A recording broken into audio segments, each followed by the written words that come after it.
everybody, to the woods. This is episode 7, and today I've got Perry Munro. Perry and I actually, we play in similar circles to some extent, but you and I really haven't had an opportunity to kind of sit down and chat before, so I'm extremely excited, to be honest.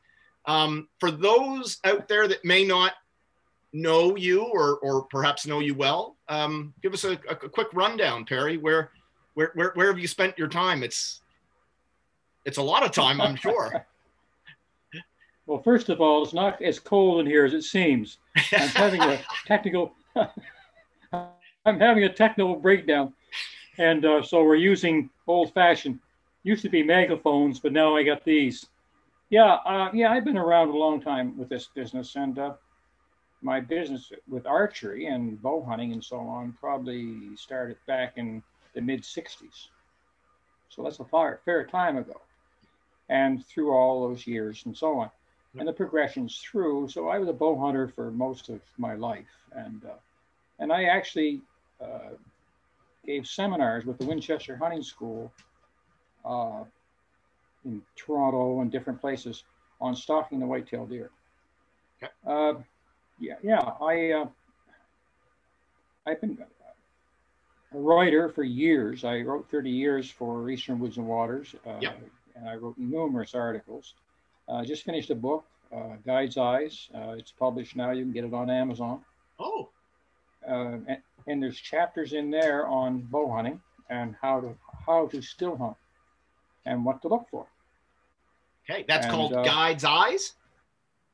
Guide's Eyes, okay. Amazon. Okay. Yeah. And so I put the book out, and that's been a summation of a bunch of writing I did over the years. And I do art, I do carvings, sculptures. Yeah, bears, I do bears. A friend of mine has one in his lodge over there. Anyway, that's another story. Life has been nothing but a story. I've been in the Arctic. I have been every province in Canada, most of the states before the pandemic. Yeah. And I like to fish. People who know me more as a fisherman than as a bow hunter. Yes.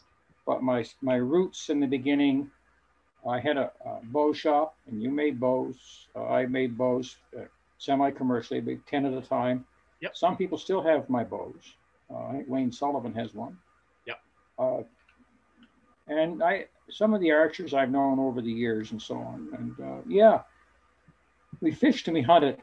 And I shot a funny story. I had an archery fly shop, and I made rods, and I built rods, and I built bows. And so I went up to Chenectaux and I shot a big doe, and it won the Brookfield Elks contest for the year for the biggest bow. Yep. And guess what I won? A fly rod. A fly rod. Yeah. I only had 50 of them. Anyway, yeah. But those are kind of the funny times, things, all the way that we're along. That always seems to be the way. Yeah, right. Well, my son one time won the fly casting competition at the Atlantic Winter Fair. Okay. He went down to enter the bait casting spin fishing competition, but he arrived late and they wouldn't let him enter. So they said, if you want to, you can go in with a fly rod. They don't have a fly rod. So they gave him a fly rod, and he went out and eventually won it. I ended up with one of my rods, but he won it. And guess what he won? A trip to my lodge. Well, that's interesting, because I know that I often I do some leather work and different things like that. And yeah. Quite often when you're a part of a community, as you've been for so long, and as I've been for the time that I've been, we do end up giving so much to the associations and also trying to get our name out to some extent, that every once in a while we do get a little bit of it back. Sometimes, well, we'll see. Yeah, I've been a guide for 50 years, so yeah. I've seen a lot of shit. Yeah. I think it was, oh my goodness, I'm trying to remember now the name of the book. and I was reading some passages there. Oh, geez, probably a year or two back, where you're in the back of a little plane with two other guys and a guy up front. You're flying into a lake somewhere in northern Lake Lenrich. Yes, Lenrich. A big storm coming. Lenrich wrote the book. Yeah. I spent the night under a canoe. The guy with me had contact lenses. He couldn't see for 4 days. Yeah. Well. Oh yeah. Lenrich and myself shared a lot of water. Yeah, we did, and that was an awesome lake. Yeah. And yeah, it sounded wonderful. After getting, to be able to read those. Well, it was pristine. It was pristine water, never been fished before. Right. He found it and called me up, and I went right over, and we went in, and we had a grand. I remember numerous times, but I had a grand time. But now I guide a lot in Labrador. I have up until last year. Yeah. And it's hard to see how it's all going to come back online again, because we realized how much we're depending on our American friends. This and is it killed Labrador and Newfoundland. Agreed. However, it did have some bright spots. Oh, please share. It allowed, well, some of the best lodges you can't get in. You can't get into some of the lodges I know. Yes. They're booked solid every year. The prime time. Well, they couldn't come. So prime time often became open on a lot of places. Moose, caribou, salmon, trout. Yep. All of those places became available to people if the lodge opened. Now, some of the lodges opened. Some didn't, but that's another story. But yeah, there was good things came out of it. Some of the things that gave people more opportunity. People like ourselves spent more time exploring our own backyard, which is Nova Scotia. I found some beautiful things to see I never saw before. So, yeah, there were some things happening that really was positive. Yeah. The whole thing. To that note, disaster. Yeah. To that note, I haven't got the numbers yet, but our friends at Inland Fisheries have been saying that the numbers of resident licenses skyrocketed this year as a result of people finding their way back to the outdoors. That can't be bad. Yeah. Right? No. We had a lot of that, and we were still allowed in the bubble to explore. Nova Scotians were allowed to go and explore Newfoundland. Some of my friends went over and got a moose. I know some guys that went up to Labrador and got some nice trout, nice salmon, because there was availability. Yes. And that was a big thing. And we never had the availability. So now we have the availability. We went out and did it. It costs a lot. Yeah, it is about trying to find the bright parts. Yeah. So I think a mutual friend of ours, Greg Oikel, Gary Oikel, sorry. Gary Oikel. Right. Posted an article from a news clipping of a young 25-year-old Perry Munro talking about the hunt in Chignecto. Do you remember being that 25-year-old? What was going on there? Well, actually, let's go back to the beginning. Okay. My first love of archery started after coming home from work one day, and I turned television on, and 64, 65, and news was on, and I was watching it. And after the news, they had a special segment for Scotia Bowman archers. So I watched it, and they were doing trick shooting. Joyce and our friend, all those people, Bruce, Joyce, Joe LeBlanc. They were all there trick shooting. So I convinced a friend of mine who I hunted with to get a bow and arrow, and we go shoot a deer with a bow and arrow. And so we started off, and we went, and we knew nothing about it. And so we worked at it, and we finally figured it out enough that we didn't know anything. After 1 year of slinging arrows at deer, we went down. I got some help from and Joe LeBlanc. And Joe LeBlanc came up and started working with us a bit. And at the time, they were talking about forming Archers Association of Nova Scotia. So that was formed from that meeting. And I learned how to shoot the bow and arrow in a tournament environment. In fact, I became, in the end, a national coach for I was a coach for the national team in tournament shooting. Yep. And in the meantime, I always had this desire to go bow hunting. Yeah. But in those days, there was no regulations. We could hunt with a bow, but there was no poundage. There's no type of arrow, no qualifications at all. Just buy a hunting license, go sling arrows at deer, which was not a shitty way of doing it. So we formed the association, Archers Association of Nova Scotia, with two divisions, the target division and the hunting division. The reason we did it that way, I was president at the time, was to get, the government was funding sports, amateur sports, and they fund it on the number of people you had. So they brought the bow hunters in, we increased our funding. So we did. And that's how we started with there was a vice president of archery, the vice president of bow hunting. Well, it worked fine for a while, but all the money was going over to one side. Tournaments, travel, so on. All the bow hunters wanted to do was take their bows and go hunting. But they did want a special place, and they wanted to have a season, wanted regulations. So that's when there was a division of the Archers Association of Nova Scotia, in which the bow hunters picked up their toys and went home and formed their own association, the Bowhunters Association of Nova Scotia. Yep. Dare I bring Elizabeth May into this? You are welcome to. It's your own string you're balancing on. About the same time that this was going on,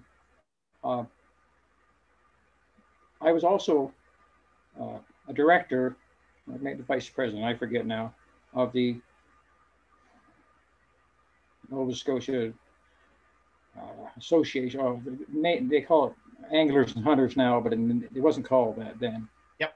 Well, Wildlife Federation, I think it was at that time. Wildlife Association. Yeah, Wildlife Association, right. So I was in that, and we had a general meeting, and Elizabeth May, God bless her soul, was a little girl, young girl, not very old. She came and she was fighting the spruce budworm on the highlands, and she gave a presentation, and she asked for support, financial support, to fight the budworm spray. And the Wildlife Federation supported her and gave her, I don't know, a couple $1,000, I don't know. The government withdrew our funding.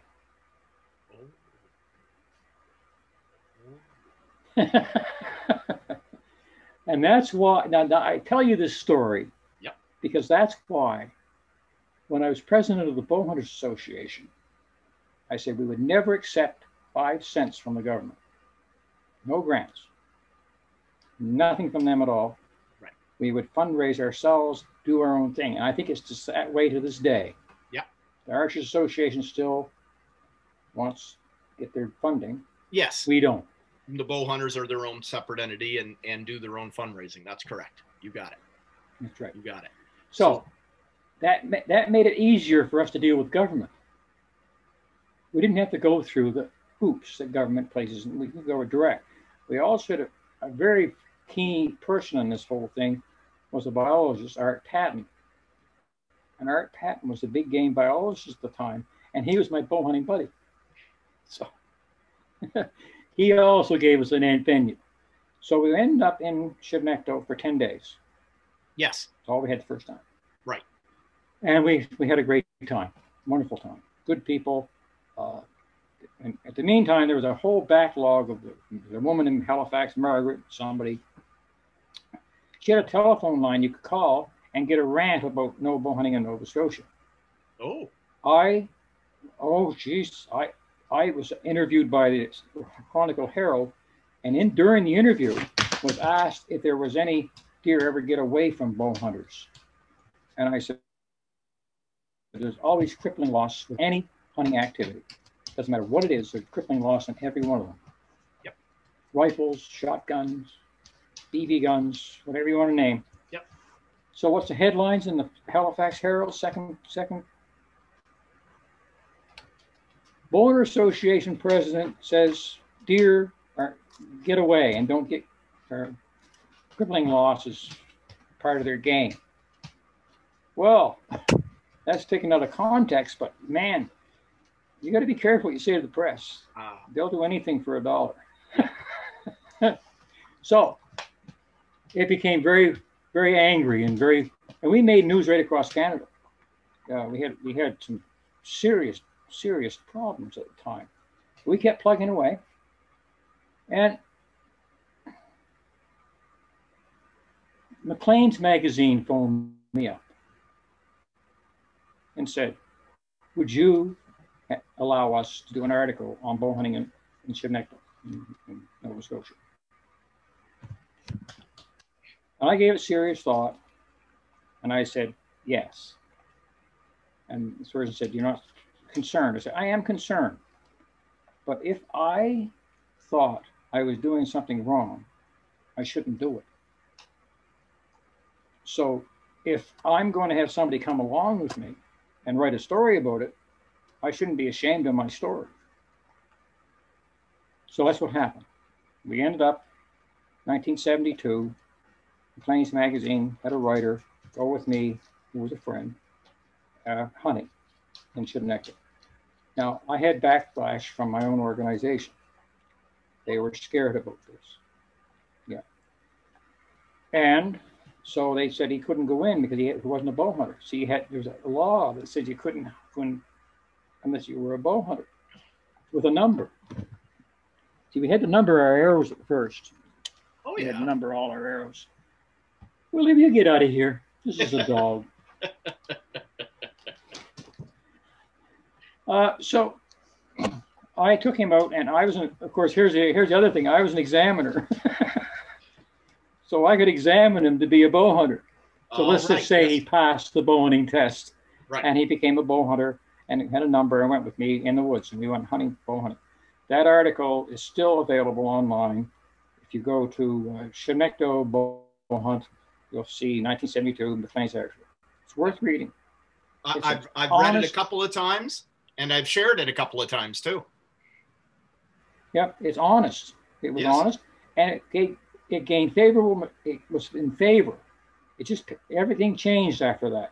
People understood what we were doing.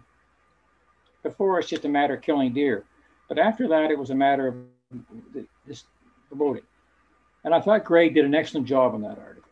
Me too. Because it started helping us, and we ended up getting a season, and so on and so on and so on, and a number of deer, good friends. Some are still with us, and some aren't, sadly. Yep. But we went on, and then Chignecto changed for me,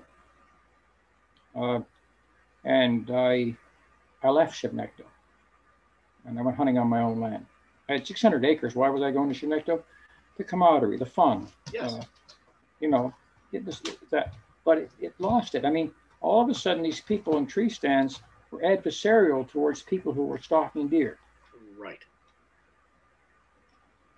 And they took over. Right. So I have a stand in there, so you shouldn't be walking by. This is my area. Oh, yeah. Well, one guy said to me, my last trip there, the guy said to me, hanging from a tree, I was here first.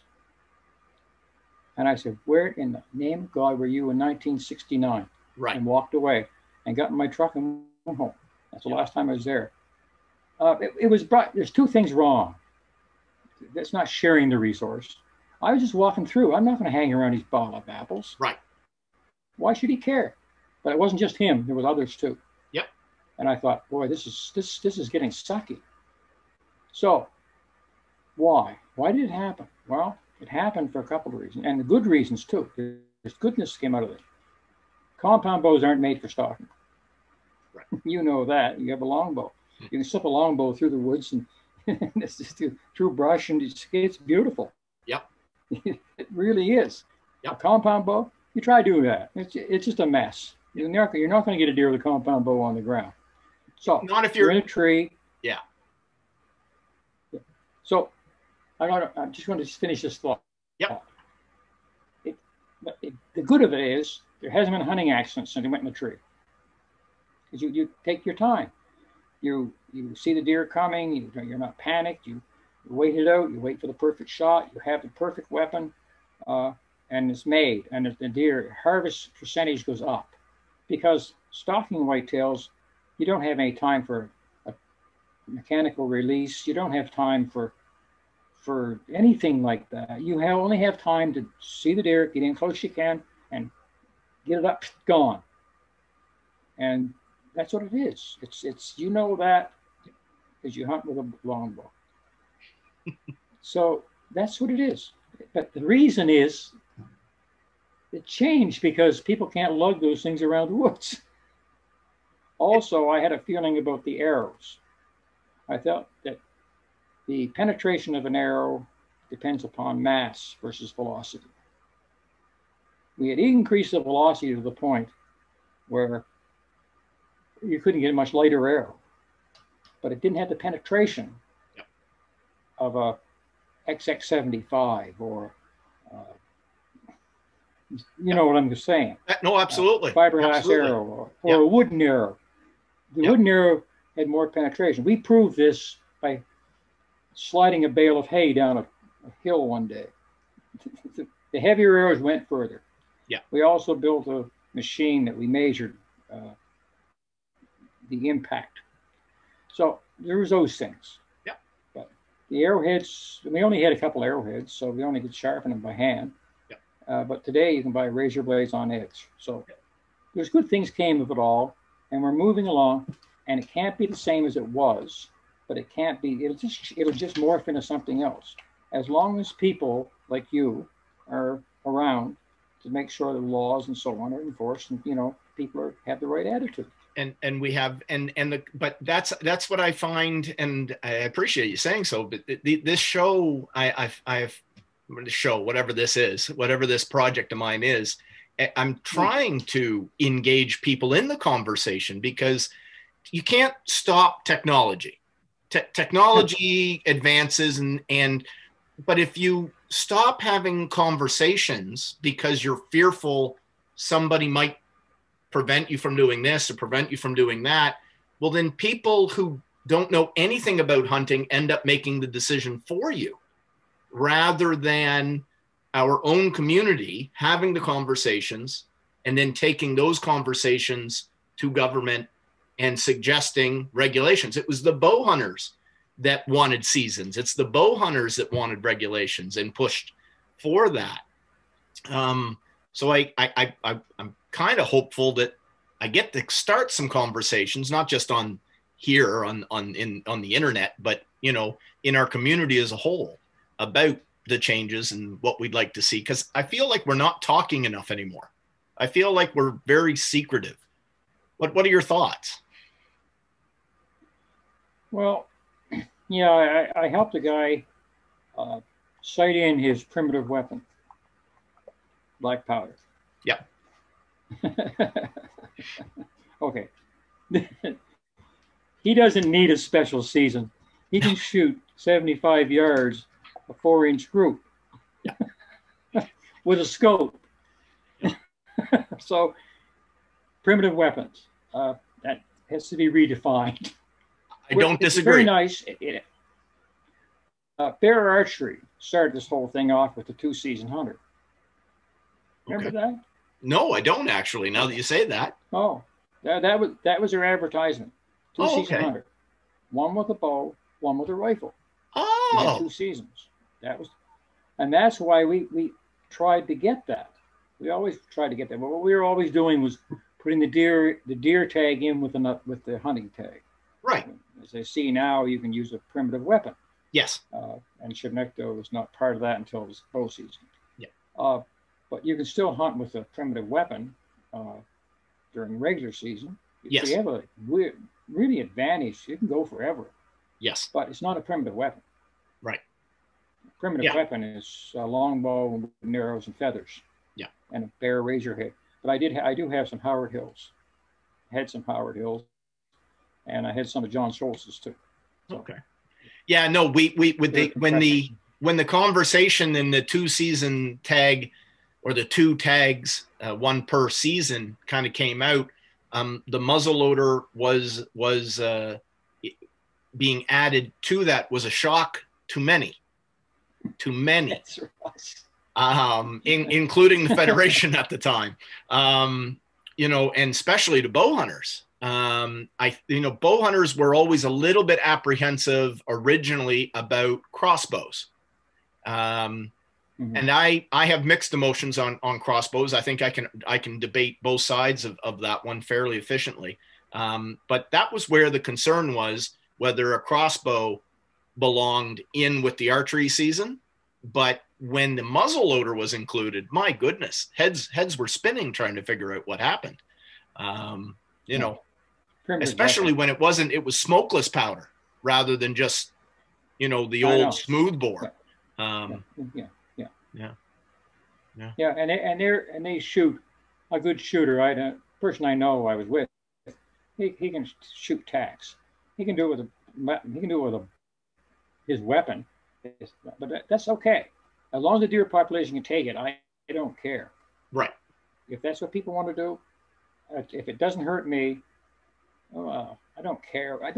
It's not caring. It's like don't take my pleasure away. Right. That's all. Yeah. It's a feeling about bow hunting. I shoot birds now. Yes.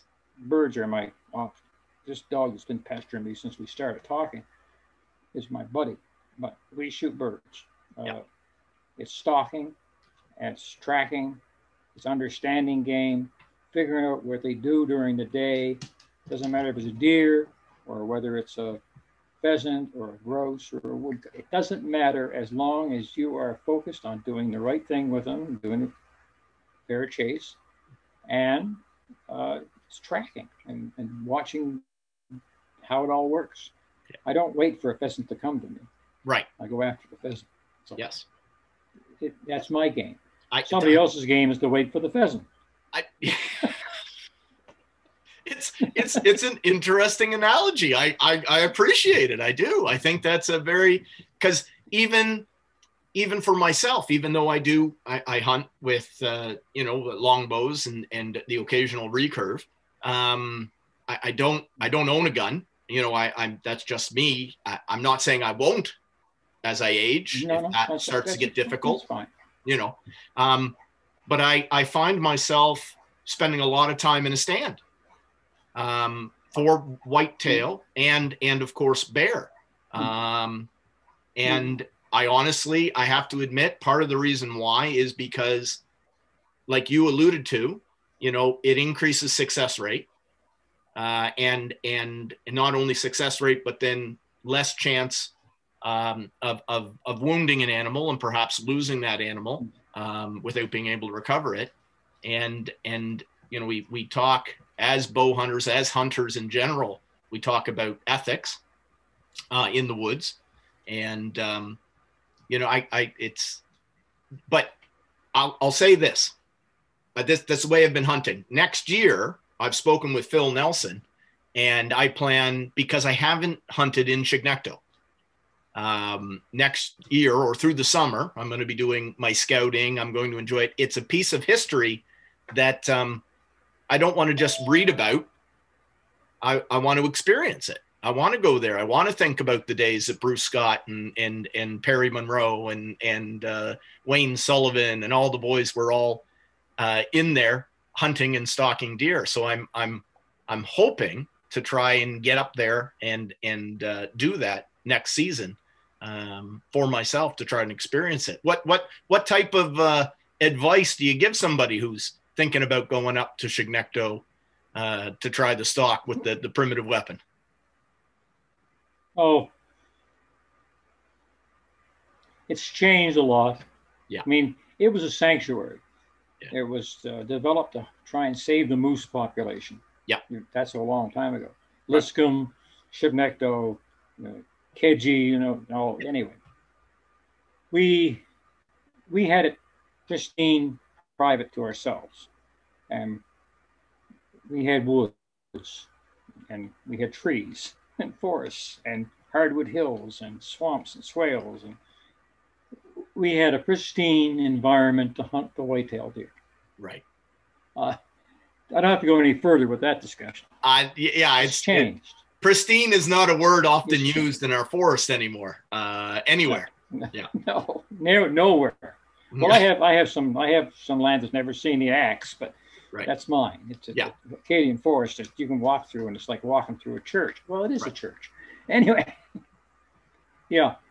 So the idea that Shibnecto to me today would be different than Shibnecto in the past. Yes. Is apples and oranges. Yeah. See, your first experience in Shibnecto would be your first experience in Shibnecto. Yeah. My first experience in Shibnecto was different than your first experience in Shibnecto. And you will read it differently too. Yeah. You'll look at it differently. Yeah. You'll see things that I would never have seen. Like what happens when we already knew that a deer won't go in more than 100 yards into a clear cut. Right. They just turn around and go back. They'll go to 100 yards in it. That's it. Yeah. So we know that trick. We know all the other tricks. But we used to have, anyway, deer trails and stuff. And we didn't have apples. Yeah. There was no apples in Apples Valley at all. We didn't have any. Right. I mean, I figure where I live in Black River, at one time, I bet you there was more apples coming up here than there was to the juice factory. So it's not just bow hunters. Everybody's found out the success of this. So and it's all in the middle of all this. Some old timers who still poke around the woods and get their deer and enjoy themselves. Leave them alone. They're fine. Yep. They haven't seen a warden in 100 years. That's how old they are, and they don't. It used to be in Shibnecto, you had a very strict regime you had to go through. Yep. You had to go in, sign in, and then sign out. We had a kitchen. We had a kitchen there with a cook. Cooked their suppers for us. Wow. Cooked breakfast for us. Made our lunches if we wanted to. Yeah. It was all there. But yeah, so me going to Shibnecto now it's like a different day. Yes. I'll say a person who's seen it all. Donnie Matheson. Right. You know Donnie? Yep. Donnie's done it from square one all the way to today. Yes. Steady. He's been there all the time. And one of my fondest memories was a trip I made with Donnie, in which the biggest buck I've ever been associated with, he got. And I missed it the day before. Oh. I hit it right where I was aiming, where I was looking, which was his antlers. Anyway, yeah. Right after that, a doe walked by, and I shot the doe. It was the biggest doe I ever shot, and won anyway. Yeah. We had some good times up there. Yeah. I think back very fondly of those times. As you will look back fondly about your original question was what to expect. Yeah. You know more about what to expect in Shibnecto now than I would. Yeah. I would ask some of your members to stop being so negative and so argumentative about your spot. Yeah. All I am when I'm on the ground hunting, I'm just going by. Like a deer, I'm gone. Yeah. You won't see me the rest of the day. Yeah. Yeah. It's not your possession. No, and that's anyway. This is a conversation I've had many a times, not on a forum like this, but it's always being, talked about. Somebody goes out and throws out a pile of apples, doesn't have a stand, doesn't have anything, but somehow thinks they own within 3 kilometers of the apple pile for some reason. And even I was hunting birds one day, and a guy shot a partridge down below me and went down around and so on. And so I didn't pay much attention. That can happen. Mm-hmm. The shotgun pellet's not going to hurt you after a certain number of yards. But next weekend I went down and heard hammering. So I went down and found this guy building a tree stand on the 2x4s. I said, that's kind of interesting. What are you doing building a tree stand? You got permission? Yeah, I talked to the landowner. Who is it? He said, well, I don't tell you. Yes, you do, because I am the man who owns it. So get the hell out of here. I don't mind people coming on my property and hunting and fishing something. I don't mind at all. Right. But really, when we did some harvesting one time, right in the middle of the chopping, I still harvest. I'm not a tree hugger. I had a sawmill. I sawed lumber. You know, we did a lot of stuff. Yep. And we had wood lots, and we patch cut. No question, we patch cut. Yep. Well, I went in one patch and cut. I found a tree stand, 4 trees, and nothing but. So we left them. We cut the tops off, and we left the stand up there in the middle of a clear cut. It was a patch cut. Anyway, it's kind of fun sometimes and funny, but you have to, as a landowner, you have to maintain some sense. Yes. Yeah. Yes. I don't disagree at all. Tell me a little bit. I mean, we talked about bow hunting. I mean, we probably don't, we don't have to go on too long, try to keep these episodes at a certain length, but tell me, I mean, yeah, sure. We talk about bow hunting, but I mean, you're such an avid angler / I suppose fly fisherman really is. I mean, that's what you do most of your guiding now, is it not, with the fly fishing? Or yeah. How have things changed? I mean, give us an idea. Again, most of us who hunt know what's changed. How's the fly fishing? I mean, the rivers are in complete. It's sad. Yeah. We've allowed our government to. Excuse me a second. Get out of here. Not like home. All I need now is a bit of cellophane, and I can start crackling it and say we're at a campfire. That's it. The thing is, fishing's changed a lot. Now, people in Nova Scotia have always been trout and salmon fishing. That's been their bread and butter. Yep. Most of them are fly fishermen because salmon fishing is fly fishing only. Yes. If it hadn't been for that, so you couldn't buy a decent spinning rod in Nova Scotia until smallmouth bass came along, and they started proliferating through the province. And now I don't know how long you get. I'll try and give you Cole's notes of what happened to Nova Scotia. We had trout. Okay. We have very infertile water. If you had a scale from 1 to 10, the fertility of the water in Nova Scotia is 0. It is possible to raise, in most lakes in Nova Scotia, this is a biologist who I knew very well years ago, 1 pound of trout to the acre. That's what the lake would do. So you raise 1 pound of trout to the acre. Great. If you overharvest it, white perch would move into that niche you left.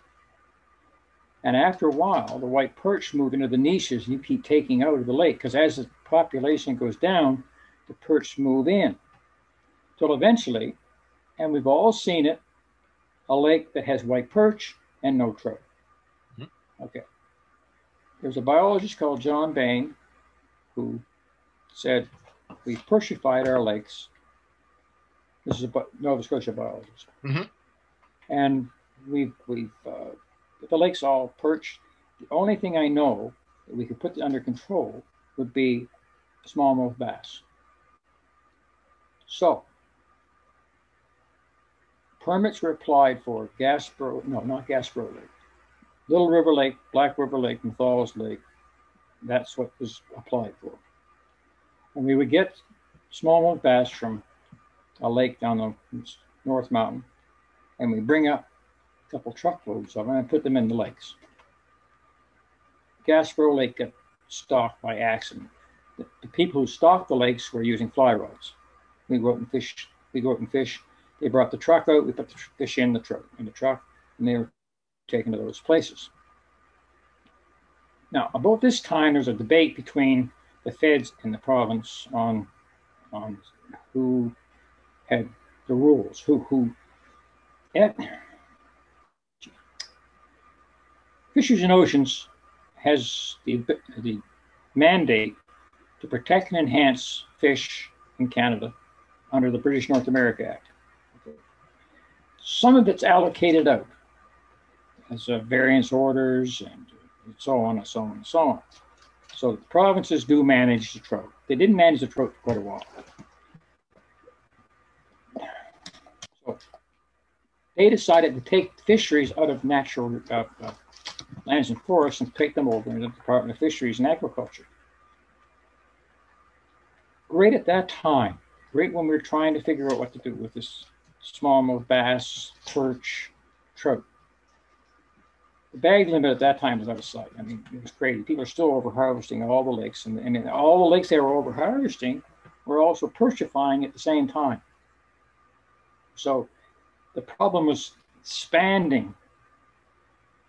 So then it's got screwed around with departmental pettiness. And finally, at the end of the day, Department of Fisheries we now have, and Department of Fisheries and Agriculture now has a mandate to manage trout. But the trout were in trouble in wherever we were fishing. We were over-harvesting on water that was not fertile. We had two choices, but most of the times we had waited too long, and we can't get the perch out unless we use smallmouth bass. So permits from people in different places, like Truro people, can we have smallmouth bass in this lake? And other people. But there was no one prepared to do the studies or do the work necessary at the time to figure out if this would work. So, guess what was born? The bucket biologist. The bucket biologist said, if they're not going to do something, I'll do something. So a bunch of the buddies went down to the 3 original lakes that were stocked, got bucketfuls and took off back home. Bass boat tournaments, spread bass all over the province because they had aerators and tanks, and they thought they were doing a good thing. And now, okay, let's think about it for a second. What if they never did it? All the province had was hatchery trout. Yeah. That's all they had. So the natural trout, we searched one time for an F1 generation. It'd be an actual trout that had never seen a hatchery trout, say. That's the simplest way of explaining it. Yep. Its genes were pure. Well, we end up having to sacrifice.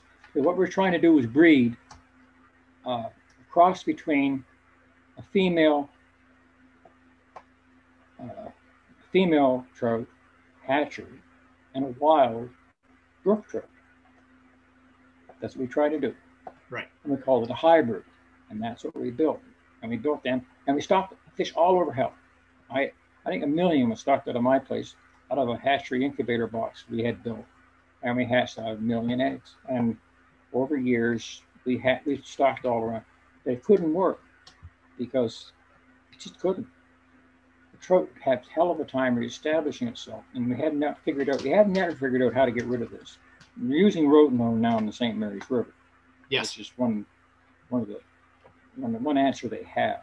That was rejected by us, but that's what we had our own reasons. They have their own reasons for doing it. Yep. That's the story of that. So hatcheries are now. We used to have a game we played in Nova Scotia. We stocked millions of trout, but they were fingerlings first year. They never survived the winter. So what we do now is stock trout, and I am in favor of stocking trout in urban areas. It polarizes idiots. The people who go down there with power nuggets and fish the ponds around dark with I love them.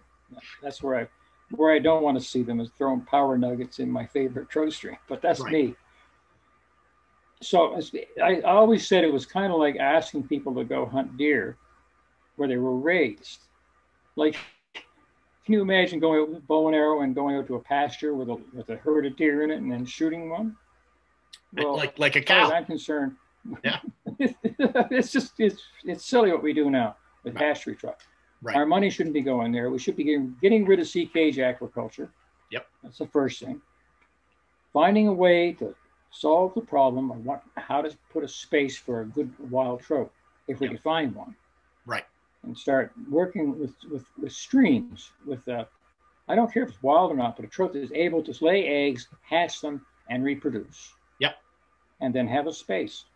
Now, they've proven some great things with the slime dosers, and they've increased productivity on streams. And yet I still walk through sewage when I walked up the river, fill up the salmon fishing. Right. We gain a bit and we lose a bit. Yep. So, Cornwallis River, one of my favorite rivers, is being destroyed. Yep. Not because of anything, but a series of circumstances. It's hard to deal with droughts when you're a farmer. Farmers are there. Annapolis Valley has a sacred cow, and that's the farm. And so the farms have to be serviced. That's the drill. Mm-hmm. So Cornwallis gets in trouble. And, Yeah. So much. We're always sacrificing things. It's like, seems every time I go around. Yeah. Look at our streams now, like when they run brown after a rain. Yeah. That didn't happen a few years ago. Yeah. Drive around Nova Scotia and see the brooks in flood. They're brown. Yeah. We know what's going on. We just can't do anything about it. Yeah. Yes. We're in a process of corporate capture.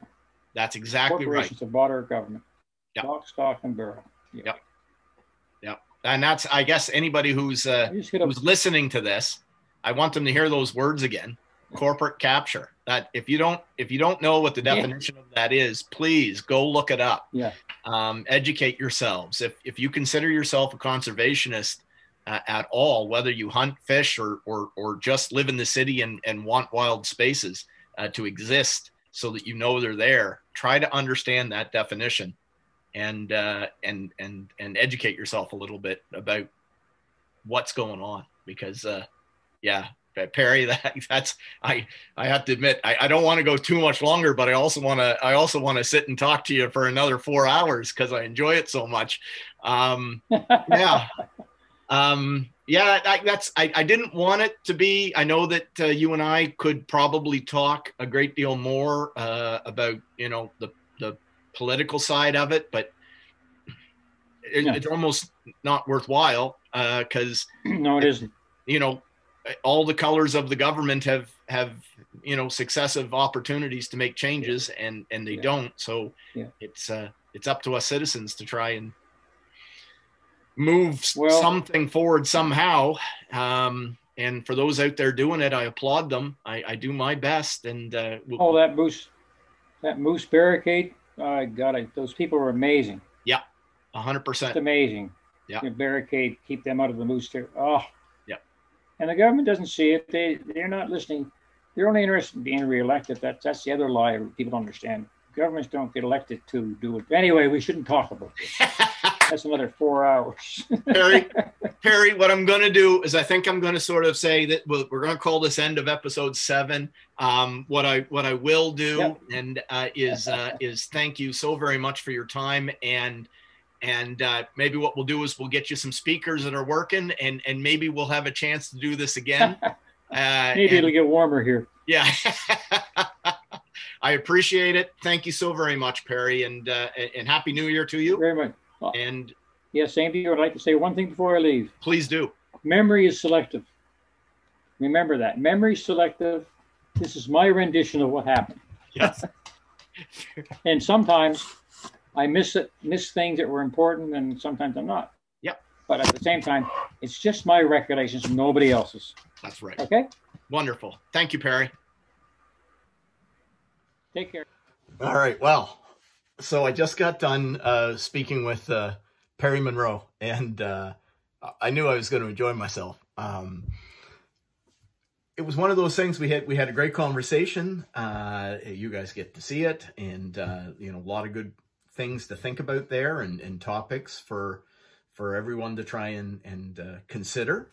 And then what sometimes you miss, unfortunately, and I'm kind of getting to figure this out, and Perry and I spoke about it because we have the time constraints of trying to get stuff on, and then we're two hunters and anglers, so the video stops and we stop recording, but we just chit chat a little bit after the show. And I kind of understand those shows that do the after hours type segments, because my goodness, the stories that man has and shared with me were awesome. And so hopefully we'll have him back on. If you haven't done yourself a favor and go and try to find some of the stories that Perry has written over the years, go online, do some Googling, and maybe come up with a couple things. There are back issues, perhaps. I don't know. Well, no, there probably isn't back issues of Eastern Woods and Waters, which he wrote for years. You know, his new book, you know, that's on Amazon. You might want to check that out. As a Nova Scotian, you know, we buy books from guys out west and in the States, when I think perhaps we might be better off and helping ourselves if we do try to find some of our local authors and read what it is they have to say. There's a lot to be learned there. So thank you to Perry, not only for speaking with me and sharing some of the history of Chignecto and then later with the fishing, but thank you for being a part of our community for so long, 50 years guiding. And before that, you know, just being a good old boy from Nova Scotia and traveling around the Maritimes and Atlantic provinces and enjoying everything that our woods and waters have to share with us. So thank you, Perry. And everybody, thanks for watching again. We'll talk real soon. Haven't really set too much out for next week, but that's what I'll get to doing now. And I'll have some word for you on Facebook about who our next guest will be. So thanks, everybody. To the woods.